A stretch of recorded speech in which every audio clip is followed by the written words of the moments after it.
Yo, what's good? Welcome to Countercurrents. I'm Petey Steele. And I'm your co-host, Elena Torres. This is episode 70? Yeah. Shit. This is it. Episode 70. And It's today, our guest, she's amazing. She's awesome. She just headlined the weekend here at DC Drafthouse. Please welcome Kate Willett. Hello. Woo. Is it Willett or Willette? Either one. I usually go with Willett, but it's a disagreement even within my own family. Oh, really? Yes. Okay, so I don't feel as bad. No. Nah. Are they Danish? No. Like Copenhagen? No, I don't really know my ancestry, and I am afraid to get a DNA test because of the information collection. But I know at least one of my grandmothers is like fully Italian, and I know that Willett is from Wiet, which is a French-Canadian last name. Okay. I think. So I know I got some French-Canadian in there. Like my dad's dad grew up in Kentucky. So I don't know. That's far from Montreal and French Canada. Yeah, but I think this is just his theory, but I know that there were there were a bunch of French-Canadian fur traders that migrated to the U.S. At some point. So I don't know. It's possible I'm from that. But I mean, I don't know what... I definitely know I got some Irish, some Italian, a lot of the drinking, fighting kinds of white people. Yeah. French Tucky-ish. Yeah. I did do the DNA test because my cousin works for Ancestry. Oh, okay. So I did it, and it was all drinking. Basically, all drinking culture. So I kind of want to do it. I am curious. I'm not trying to go full Elizabeth Warren here or anything like that, but they do collect your information, right? Basically, they put the creepy thing is your stuff is up on a website. And then they find, based on your DNA, people that are related to you that you've never heard of. Oh, damn. So you go on there and it's possible, and it finds possible nuclear family, and anyone my mom who did the test was there, and they're possible second cousins. And you look at this list of people, and you're like, who the fuck are these? So weird. That's so strange. Yeah. I'm just more nervous that we're heading into some kind of Gattaca type future where it's going to be your DNA says that you are dumb, so you can't work. I was going to say you can't work at this company, but I'm never going to work at a company. My brain's Gattaca. If I come up 2% black, I'm not saying I'll say the N-word, but I might start lecturing other black people for using it or something. Oh, no. You're so much more than this, Jerome, you know? Oh, you're 2% Petey Steele. What the fuck? Act like it. Yeah, not gonna do any racist stuff, but definitely gonna start giving speeches about it. That's the Petey Steele. Yeah, that's the Petey Steele way. So Kate, where did you grow up? Grew up in LA. Oh, okay. Lived in the Bay Area for a long time in my late teens and 20s, and then moved. Hyphy or mob? What? Hyphy or mob? Hyphy? Oh, Bay Area Yeah. hyphy. I thought you were saying your mom. No, your mob. So mob, mob music or hyphy. A preference of, I don't know if you're into that sort of thing. Yeah, I mean, I feel like that was big in maybe the early 2000s. Yeah, that was hyphy. I kind of missed it by just a little bit. Mob was mid-90s. How old are you? I'm not answering that on a podcast. I was going to say you can't ask a woman that question, Petey. We're progressive here. Yeah, exactly. Progressive. You don't ask that question. That's That's conservative. It's employment discrimination. Yes. Yeah, I'll see you later. Well, we already hired you to do the podcast. Yeah. It's not an ancestry But test. anyway, let's move off. My job is to yell at Petey. I don't know if you picked up on that. But anyway, so did you start doing comedy in San Francisco, or did you start doing comedy in LA? I started doing comedy, actually. I did comedy a few times in Chicago. I was out there for grad school, and I was in this grad school that I hated, and I did comedy a few times as a release. What were you studying? I was studying theater. I was getting a master's degree in theater. You went all the way. Did you do undergrad theater too? No, I did undergrad English, and okay. But I ended up getting kicked out of that program, and then after that I moved back to California. Well, now you have to tell us why you got kicked out. I just got kicked out because, I mean, there wasn't like a reason. I didn't do anything like bad. They were just like, oh, you don't really like, you're not a good fit here or whatever. You know, it was like this Really? like tiny like 8-person program, and I just really like, I don't know. It was just like not. It was not the right thing for me. I don't know how to explain it. It was very bro-y. And I was like, oh, hi, I'm a polyamorous bisexual from California. Anyone want to see my crystals? You know, and it was just like, and they were like, yeah, I mean, no, we want you to write about your experience going from a boy to a man. Yeah. yeah, I mean, it was very like kind of like old school theater training where you're like doing Alexander technique and like learning to speak in like a Russian accent and walk like a ballerina and stuff. And I was like, I loved. You were doing that in an English program? I went to theater school. We had to do all that Alexander technique and all that. Yeah, no, this shit. was like in a theater program. Oh, okay. Yeah, so it was. I mean, I liked it, but I also just felt like I couldn't really express myself all the way creatively. So I ended up like after that, I found comedy, and I was like, oh, this is cool because I can write my own jokes and like figure out what I want to say. It's also hard to be funny in theater school. They don't really not acknowledge it, but they don't really push it. They don't really push it that hard. Yeah, I mean, theater school is very funny, but it's like you can't. Yes, it's you hilarious. Can't say that it's funny. Exactly. Like all this like weird interpretive dance shit and like. You know, I had to do Commedia dell'arte and some of it, which is like you wear these masks and it's really what it's is it? funny. Yeah, it's like Duarte? Dell'arte. It's like this old form of Italian comedy where you wear clown masks basically. Oh yeah, I think I and have it's like seen all that. physical, but like that's the kind of comedy they acknowledge at theater school. It's like Punch and Judy. Kind of. Yeah. Yeah, it's highfalutin, and you know, I just like also was like. Well, it made me realize like I didn't really want to be in theater school because it's like what is the I don't know. The payoff? Yeah, exactly. Yeah. Like it's like you should only really do it if you like fully love it because it's not like a good job. No, well, and spoiler alert, like I went to theater school in LA, and by the time I got out to I like started auditioning, finishing theater school, it was like, oh shit, all these other girls my age have been auditioning for 4 years, and have way more experience in like what acting out there is really like than me and all my training. Yeah, you know totally, what I mean? Yeah. It's like totally in my I mean I have one, so I'm allowed to say it's a useless degree, I think. Yeah, I mean I feel like the thing with comedy is like at least at this point there's like the right idea, which is that like your training is that you do it. Yeah, exactly. And like I feel like with other types of art, there's so much like emphasis on like, oh, you have to be in this like protected shell before like anybody like sees your work, you know. But like, there's nothing that motivates you to get better quickly than like the possibility of like humiliating yourself in front of other people. Yeah, so when people don't laugh or boo you. Yeah, your training is your training is failure. Drunk people at 2:00 in the morning. Yeah, totally. That's your training. Yeah. Have you eaten shit on stage a lot? Oh, for a second I thought you were asking me if I like had snacks on stage, and I was like, I haven't, but that sounds good. You know. I mean, it just depends. Like,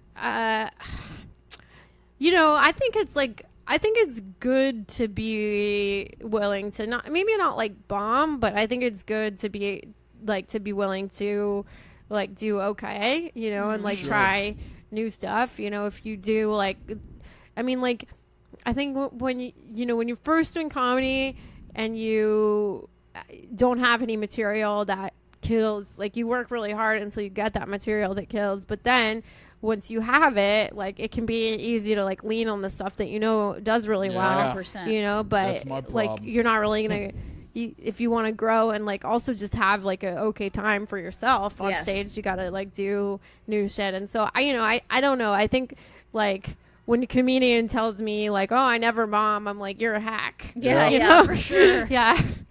For sure. Yeah, I have the opposite problem right now where it's like I get bored. As soon as my jokes start working, I'm like, next. And I'll just like go to the new thing. Yeah. And it's just like, no, I need to start killing a lot more often to get noticed. But I'm so bored of that because I spend so much time working it out. I'm so bored. I know it of is that material. Yeah, it's a fine balance, you know.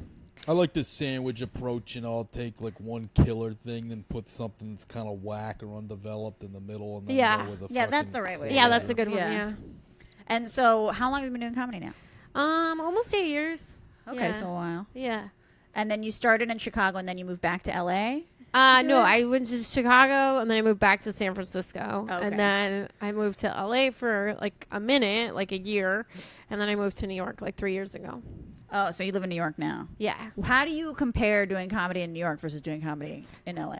I mean, I think New York is a really fun place to do stand-up. You can get up all the time, and there's a really good community there. I mean, LA is different. Like, there's a lot. I mean, like, the best comics in the world live in LA. I'm not knocking it as Oh, a you city. think so? See, most people say the best comics in the world live in New York. I mean, some, but definitely a higher percentage live in LA just because that's where all the jobs are, you That's know? true. Like, I mean, that's like any comic who's like working like on a show, you know, writing for something, created something, acting in something, like those people all live in Los Angeles. Right. You know, like I think for the people who are like just doing stand up or like happen to have, you know, a really good gig in New York, like maybe they're, you know, on the Daily Show or something like that. Like, Right. yeah, but the jobs are fewer and far between. Mm-hmm. So I think, you know, LA has a lot of really great comics too. But the thing is like, in terms of like, if you're like a lesser known comic or you're like up and coming, there's just like so much more stage time available. And there's so many people that go out in New York. Like it's a big like going out city versus like, I think LA is just like kind of a pain in the ass place to get around. You got to be in your car. Yeah. And so there's just like there's not as many people that go to comedy shows all the time, No. and it's hard to get between shows. So in that way, I think New York is like, let's say you take money completely out of the equation, New York is a better time. You know? Right. Yeah, that was my thought, because I used to live in LA, but I didn't start doing comedy until I moved here. And I always think like, I lived in LA for 10 years, never went to a comedy show. I think maybe one time when someone was visiting. Yeah. But you just don't think to do that. Whereas like if you're in New York or if you're on the East Coast, you're like, yeah, okay, I'll walk into this comedy show and see this random comedian I've never heard of before. Yeah, exactly. You don't walk in anywhere in LA because No. no one walks at all. That's true. You go everywhere you go with a purpose. Yeah. So in your ideal game of MASH, you would go New York. Yeah, but I don't think do cities include it? Yeah, there were extra categories. Yeah, yeah. Besides the acronym. Yeah. Do you remember MASH, Elena? She was The talking show? about it on stage. No, the old game, mansion, apartment, shack, and house. Yeah. We used to play back in the day. You roll a Yes. dice, and then you'd count whatever number it was, and then you'd end up I with totally either forgot that existed. That's whoever right. you got married to, whoever this or that. That's right. Yeah. I love that game. Yeah, this is fun. I'm just like, I don't really have a problem with it. It's just funny to take trivial things and have a problem with them for stand-up purposes. Oh, you know? is that what the joke was? Oh yeah, it was. I mean, it's actually like a newer bit that I'm working on, but just how it's not realistic because there's not like a 25% chance you're gonna live in a mansion. right. Yeah, yeah. That's very funny and correct. So, how long have you been headlining now? Like a couple years, maybe. But That's awesome. That's very fast. I mean, not all the time. I'm just Yeah, that's starting. really fast. Yeah, I'm just starting to. I would say. Yeah. And do you like it, or do you get extra nervous with the pressure? Or do you? I mean, the thing about headlining that feels like different than other types of like if you're featuring or something, like you don't have to, like with featuring, like it's, if there's not people there, it's like not your problem, you know? Yeah, like, exactly. with stand up, it's like if there's not a lot of people in the audience and you're headlining, then like you feel like bad, you know? Yeah. It's like dude, you know I'm not that famous or whatever. Like you. Nothing helps Yeah. you appreciate the business angle more of comedy than headlining to a I guess so. I mean, like paltry crowd. Yeah, I mean, like, there's some clubs that have, like, very built-in audience, and there's a lot of people that come no matter what, but at the places where there's, like, not that many people that just consistently come, and you feel, like, a little bit more like, I gotta get my own people there. I mean, like, everything helps. Like, I'll have a few people come to every show from, like, Netflix stuff, or I'll have a few people come out for my podcast or whatever, but like I'm definitely not yet at the level where like a show is gonna be full because people know me. Like there'll be some people there to see me, but there'll also be some people there because they like comedy, you know. And sometimes just people who, Maria Bamford has a great bit about this, but sometimes people who like comedy, like it's funny to even say that because it's like, what do you what do you like? Yeah, like, exactly. I don't think that's somebody who like fucking loves Dane Cook. Not that anyone does anymore, but like I just mean like No, I know what you the mean. people who like Chris D'Elia and like that's what they think comedy is are probably gonna be like disappointed by my particular thing. You know what I mean? Right. But then again, then they show up and it's like they'll take the smorgasbord. Yeah, I mean, there's definitely some people like that, you know, but like I definitely think I agree it's strange though. Yeah. I'm sort of like, what the fuck are you guys thinking? But then I'm also like, well, you guys have never really even done a set, so yeah, maybe you're just wired different. You know? Right. They don't think of it as like, you know, I think Jerry Seinfeld said comedy's like food. You know, everybody has their own particular thing that they like. When people are like, I love laughing, so I'm going to go to a comedy show. It's like, that's not how it works. But and I think also too, like, I mean, like with headlining, like it's definitely like you're doing like a lot more time. So I think you got to like think about like the arc of your set more. And like, I'm just like, I'm honestly kind of just getting there. Like, I mean, you're not really just supposed to like do like all your jokes or most of the jokes or even just the ones that you like the most. But I feel like to really kind of figure out the flow of like an hour-long set, you have to do it a bunch, you know? Yeah, I mean, being funny for an hour is really fucking hard. Yeah, and it feels like it's a very different thing than being funny for 20 minutes. And I feel like I got really good at the like being funny for 20 minutes thing, and I'm like learning how to put something longer together in a way that doesn't feel repetitive. You know? That's where I'm at. Year 7, I got the hot 25, but getting over to the 40 hump is like, whoa, because then you have to feel out the crowd, pay attention to what's going on in the room, add local color when you go for these little small headline gigs I've had. And, you know, there's headliners nationally that have, one, I can't remember the name, but he was saying, you know, I started headlining 12 years in. I didn't become a headliner until I was 20 years in. Yeah, exactly. Wow. That makes sense to me. That definitely makes sense to me. I mean, there's another skill to it for sure. Yeah, I can imagine. I mean, I'm 3 years in, and now I can do a 25 that's fine, but I hate it. Mm-hmm. Like I did a feature weekend a couple weeks ago, and it was fine. Like they liked it, but I was just like, I hate my material. Like this is junk. Like I need to throw all this out because I feel like the stuff that I've written in the past 6 months is so much stronger than the stuff I wrote a year ago. You know what I mean? Like 3 years is probably about where I got jokes that I'm like, yeah, I'm proud of this joke. Like I still, like, I think like year 3, 4. Like, I still wrote, like, some of my favorite jokes those years. Because it's, like, you have, it's, like, a good point where you understand comedy, but you're also, like, not tired of it at all. Mm-hmm. You know? Yeah. Or at least not in the way that you will be someday. Yeah, that, I can imagine that. Because right now I'm just tired. Like, my old material, I'm like, no. I'm like, just fuck this. Like, but it's, like, even, I'm telling you, even stuff from, like, before, like 6 months ago is to me so much worse than stuff I wrote 2 weeks ago. Yeah, I mean, I think the thing is too is like I watched like this tape from my first 6 months of comedy, and it was funny because what I realized when I was watching it is that a lot of the jokes that I had in there, like my set 5 years in some ways looked like that. It was totally different jokes, but that like it was like I was finally able to get at the thing that I was like trying to get at. So like the subject matter was the same, but finally you found the right way to sort of attack it, you're saying? Yeah, I think so. Yeah, or just like the same ideas or like the same types of characters or whatever, but it just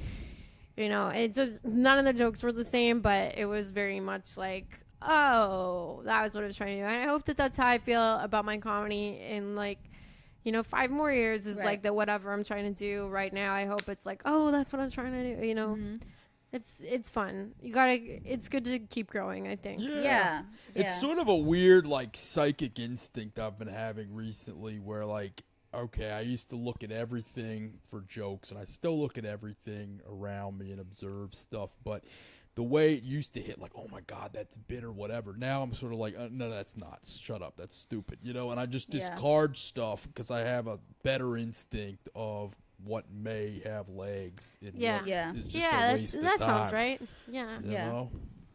It's very strange, but it's cool. So something may be working. It's like Yeah, learning a exactly. language. And do you feel that, because a lot of people, like, the ultimate goal lately, if you're a comedian, is to get on Netflix. And so you've been part of a Netflix special group, right? Yeah. Was that career changing for you? I mean, like, yes and no, like, career changing in the sense that, like, I get more opportunities and I make more money since then. Totally, you know, but, like, kind of, like, incrementally, like, not in this way of, like, oh, like, my life sucked before and, like, now it's great. And overnight it changed. No, not like that at all. But, like, I mean, like, that helped. I did Colbert earlier this year. It hasn't come out yet, but I'm hoping I get, like, another boost from that. And I got a little boost from my podcast. And, like, you know, I mean, it's just, like, stuff. It kind of all... everything. Wait, if you Colbert, it doesn't come out, like, the week of? No, so... Oh, shit. Yeah, I didn't it's know kind that. of funny the Did way you they... know that? No. The way they do it is they shoot groups of, like, 5 or 6 people all together on the same day, like a stand-up showcase. I don't know if I'm No allowed to talk way. about this, but I whatever. No one's going to No be mad. way. Yeah. Yeah. This is But- really interesting. Yeah, but they shoot the comedians on, like, a stand-up comedy only show, and then they, like, mix them in throughout the season. Wow. Oh, so they use it like if they're, like, missing a guest or something like that. Is that how it works? I don't really know what the decision-making process is on their end, Mm-hmm. but yeah, I'm not really sure why they do it like that. When did they tell you guys? Like, the week of? Be like, okay, your segment's gonna air, or is it just kind of like you find out? I've heard of both things happening. Really? Yeah. Or people are like, oh shit, I was on Colbert yesterday. No, everybody's known in advance, but Okay. like I've known people that have known like a couple hours in advance. Wow. That's crazy. I did not know that. Yeah. That's so interesting. What if they miss somebody and they're like, oh, you didn't want to see it anyway? It Yeah, wasn't that well, good. I mean, Can you imagine? I definitely knew a lady who came out like almost a year after she shot it, so who knows? Seriously? Yeah. Wow. Yeah. Wow, That's awesome. crazy. Entertainment insider. But I guess the tips, thing guys. is it's like, yeah, I don't know. I mean, it's like I'm not trying to shut myself off to some kind of like immediately life-changing opportunity. If that happens, and that would be great. But Mm-hmm. like, I feel like most stuff doesn't happen that way. It happens kind of like stuff changes a little bit, and then you get something else that Yeah. helps a little bit, and you Yeah. just kind of like build. That's you know? true Yeah. for like everything. I was reading this book. This is a little related, called Stumbling on Happiness. It's by this Harvard psychologist guy, but he was talking about how stuff that's big in your life, like hitting the lottery or having a baby or anything, for like the first year, it's like this giant yay or whatever, and then it just becomes fucking normal. And Right. it almost sounds depressing at first, but then again, the core or the converse of that is if something really fucked up happens, like getting cancer or whatever, Right. you're back to normal again in like a year. Right. Yeah. I don't know. Maybe Right. that's a little too optimistic about the bad shit. I hope not. No, I actually think I don't think that's. But that's, people adapt. You do adjust to Yeah. whatever reality you're living Yeah, in. it's I think. true. Yeah. It's true.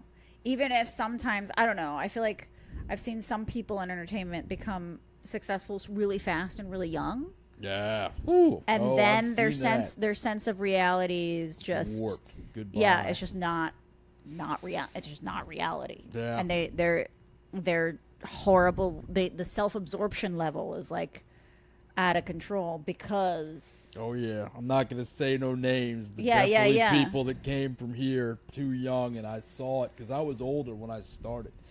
And I'd already dealt with everything, Mm-hmm. Right. drugs, wildlife, and all this. I was 30 years old, and I'm watching these kids, 19, 22, you know, they blow up, they get a little traction, they move right away, and they're still doing okay, but I'm Right. like, this thing you're thinking, this isn't real, and this doesn't last. I mean, like, forever. what's real though? Because it's like, oh, I now we're mean, getting real deep. Yeah. well, no, I'm just saying, like, I don't know. I feel like people who expect stand up to be, it's not a meritocracy. You No. know what I mean? No. Like, it's No. not like, yeah, it's just not. It'd be great if it was, but it's like for sure not. You know? That's one of the things I love about it, though, is that stand-up, it's hard to make it quickly and stand-up without earning it. You know what I mean? You have to do comedy a lot.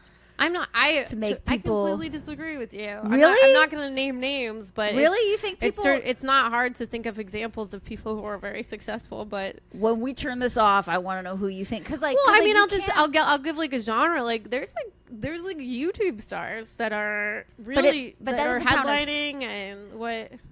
Well, yeah, there are YouTube stars that are that are headlining. I mean, actually, like there's headlining of their own shows and stuff, and it's just like. Yeah, I think that's true. Like, that I mean, yeah. I want to be a good comedian for myself, and also because I don't. Someone you can look at in the mirror every day. Yeah, I mean, Right. it's fun to do comedy, but like, I feel like people who are like operating under the assumption that like, who gets successful, it's just going to be based on like. What's fair and who works the hardest and who are most talented. Yeah. It's not true. It's a fucking business. It's not true. I just feel like I used to work on Mexican soap operas. Yeah. Long story. But, and on those, like, those are really popular, seen by millions of people in tons of countries. So I met a lot of people who basically had careers for being good looking. Mm-hmm. You know what I mean? People who, like, got discovered in a mall style. Like, a lot of the guys on soap operas they're made to be man candy. Yep. So I feel like there's so much of that in that world that I feel like stand-up is more fair. I turned them all down. It is definitely... well, that's a different discussion. It's the most fair probably of anything in the entertainment industry. Yes. But that's still like not very fair. Yes, that's fair. That is fair. No. Yeah. Yeah. Well, we've got some great shows coming up at both draft houses this coming week. Marina Franklin is going to be here next Friday, Saturday, 7 and 9 p.m. You may know her from The Chappelle Show. And then at the Arlington Cinema Draft House, we have Mike Cannon. Shows are going to be Friday, 7:30 and 10, Saturday, 7 and 9:30.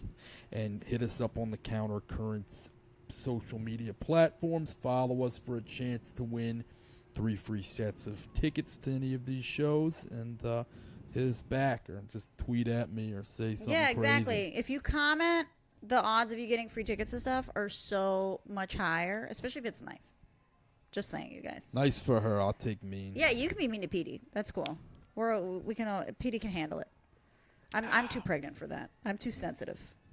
Anyway, we want to thank Kate Willett for being on. Thank you for having me. And we hope to see you again soon. Yeah. Peace out, everybody. Peace.